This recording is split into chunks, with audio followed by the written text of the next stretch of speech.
As I put it to US analyst Kristin Tate, Trump's strategy is working because the man knows how to do a deal. Yes, the tariffs were a negotiating tactic, and they worked in like a day, Chris. And why did we get results so quickly? Because what are these other countries like Colombia or Mexico or Canada? What are they going to do? This is what happens when the most powerful country in the world actually wields power. And these countries, they all need us more than we need them.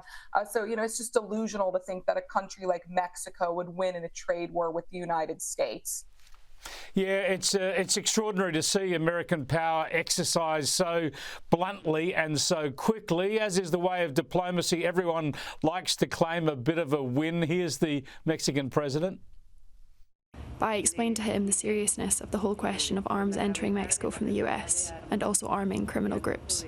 Yeah, it's a two-way thing, Kristin. Mexico wants that border more secure too. Of course. The question is, why wasn't this done years ago? Why did it take the tariffs to make this happen? I mean, under Joe Biden, we had probably more than 10 million illegal immigrants come into this country, most of them trekked through Mexico. Where was the Mexican government then? So I'm glad she's on board now, and things are starting to happen.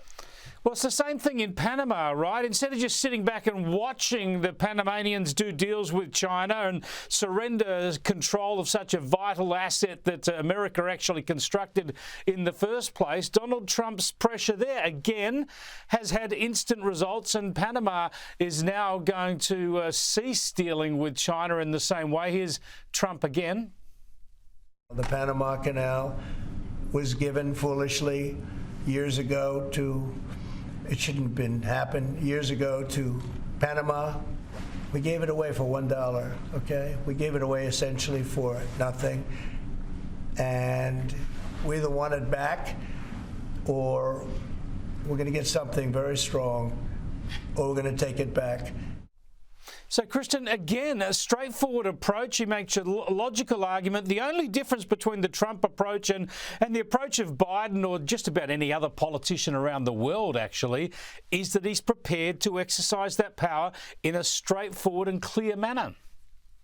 Of course. And for years, decades, actually, we've had the eggheads sitting in these bureaucracies in Washington and our politicians on both sides of the aisle saying so many of these problems couldn't be solved because they were just too complicated. Everyone was overcomplicating these problems. In fact, a lot of these problems are really simple. It just takes strong leadership. And we finally have strong leadership, and that's why we're getting results. It's only been a couple of weeks, and President Trump has done more in like 3 weeks than Biden did in 3 or 4 years. It's unbelievable to watch. Yeah, it is incredible to watch. And, of course, when it comes to government expenditure, you've got Donald Trump and Elon Musk focusing on that. And there's a big focus on the moment at USAID. Now, again, all sorts of lefties will scream out here about you can't cut aid to other nations need it, developing nations and the like. And, yes, lots of good is done with aid. But have a listen to Trump's press secretary, Caroline Leavitt, actually talk about the wastage in some of that aid program. These are some of the insane priorities that organization has been spending money on.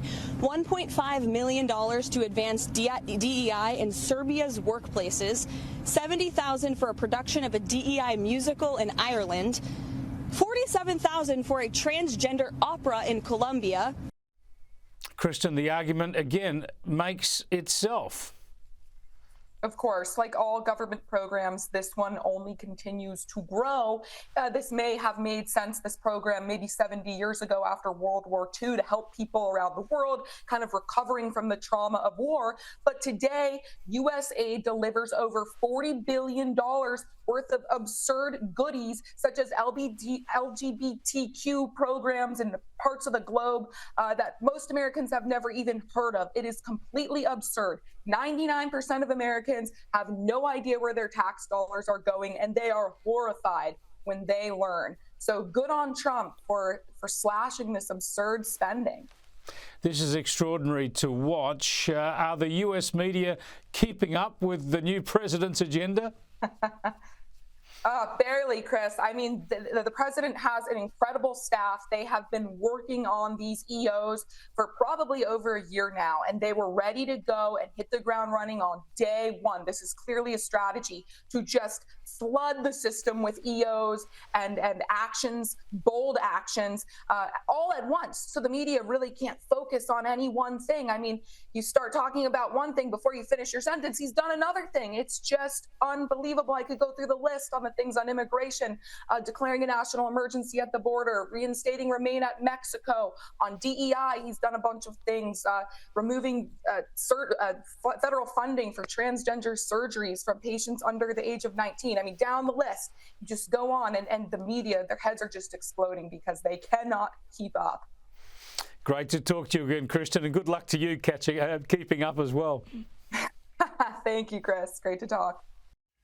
I hope that Colombian transgender musical still gets up, because I know we'd all like to see that one. Can hardly wait. I should just add, repeating that breaking news this afternoon on the tariff front, that China has now responded to Trump's tariff. So there's a tariff war now in place between the US and China. This will be a tougher ask. This is about fair trade, but you would never write off Donald Trump. He's going from success to success, so hopefully he can get some sense out of China soon.